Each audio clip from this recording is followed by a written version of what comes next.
शव यात्रा।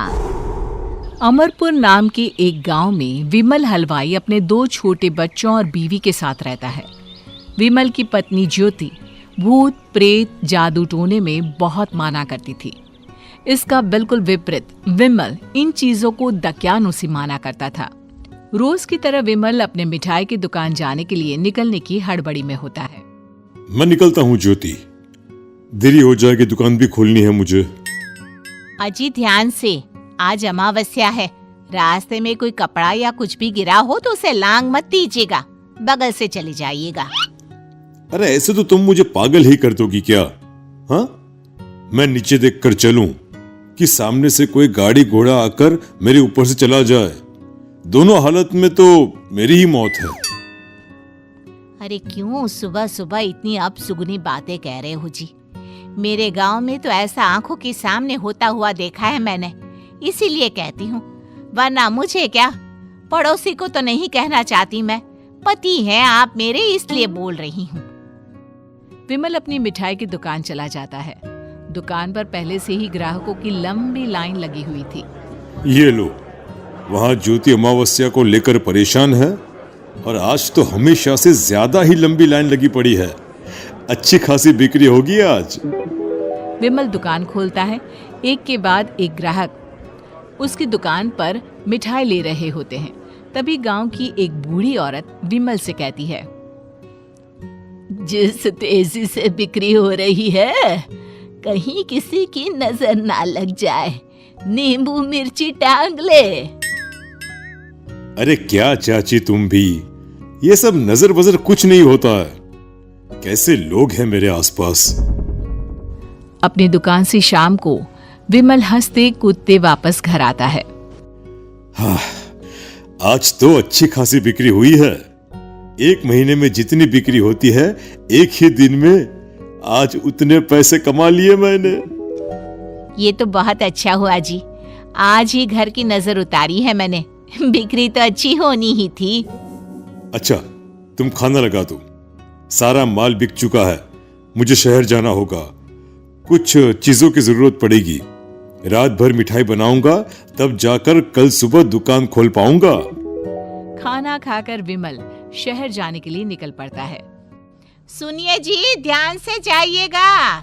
चौरस्ते पर किसी जादू टोने की चीज पर पैर मत रख दीजिएगा। हे भगवान, हद हो गई ज्योति, ये तो मैं जा रहा हूं। विमल गुस्से से शहर जाने निकल पड़ता है। रात का काला घना अंधेरा, चांद की एक भी किरण ना होने के कारण अंधेरे में कुछ भी देख पाना मुश्किल था। जंगल के बीच के एक अधकच्चे रास्ते से विमल जा रहा होता है। चारों तरफ गुफ अंधेरा और सन्नाटा सुनाई दे रहा था, और सुनाई दे रही थी विमल के पैर के नीचे आ रहे सूखे पत्तों की आवाजें। तभी अचानक दूर से उसे कुछ आवाजें सुनाई देती है। अरे, ये इतनी रात को जंगल के रास्ते कौन जा रहा है? शायद कोई टोली होगी। राम नाम सत्य है, राम नाम सत्य है, राम नाम सत्य है, राम नाम सत्य है। धीरे धीरे आवाज कुछ कुछ सुनाई पड़ती है। आवाज धीरे धीरे और नजदीक आती सी लगती है। विमल देखता है कि उसके सामने से सजी धजी सफेद कपड़े में लिपटी एक अर्थी निकल रही है, जिसके साथ 5 लोग ही थे। 4 आदमियों ने उसे कंधा दिया हुआ था। एक मटका लिए आगे आगे बढ़ रहा था।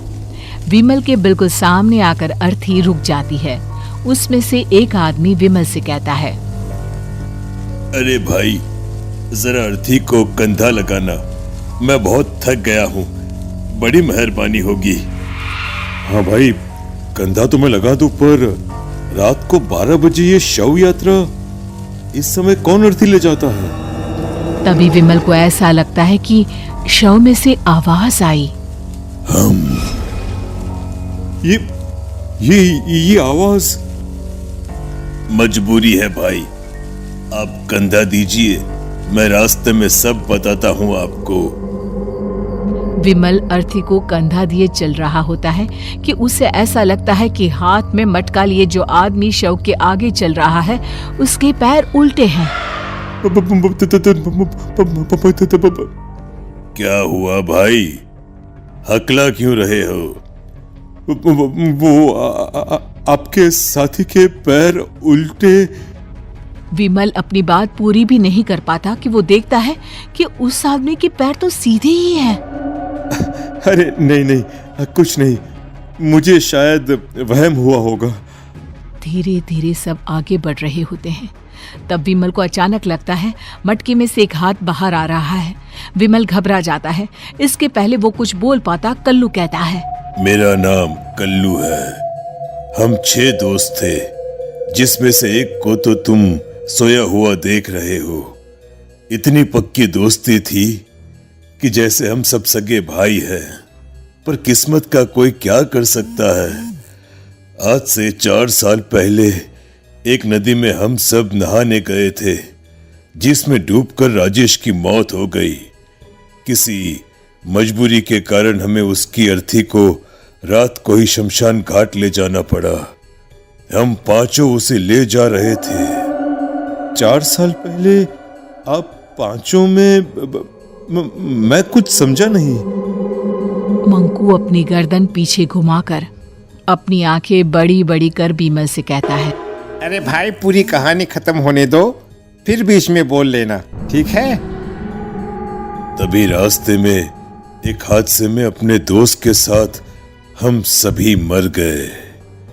वो सामने देखो, हमारा दोस्त।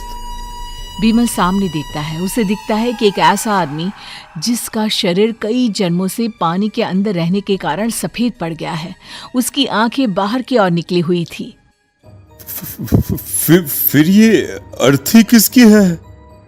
अर्थी के साथ के लोग अर्थी को नीचे रखते हुए एक साथ विमल की ओर देखते हुए कहते हैं, तुम खुद ही देख लो। विमल शव पर से सफेद कपड़ा हटाता है। शव की जगह खुद को ही देखकर विमल के होश उड़ जाते हैं। वो शव विमल की ही थी। पलक झपकते ही विमल उस अर्थी की जगह पर होता है। 6 के 6 दोस्त उसी तरह अर्थी को उठाकर चलने लग जाते हैं। राम नाम सत्य है। राम नाम सत्य है। राम नाम सत्य है।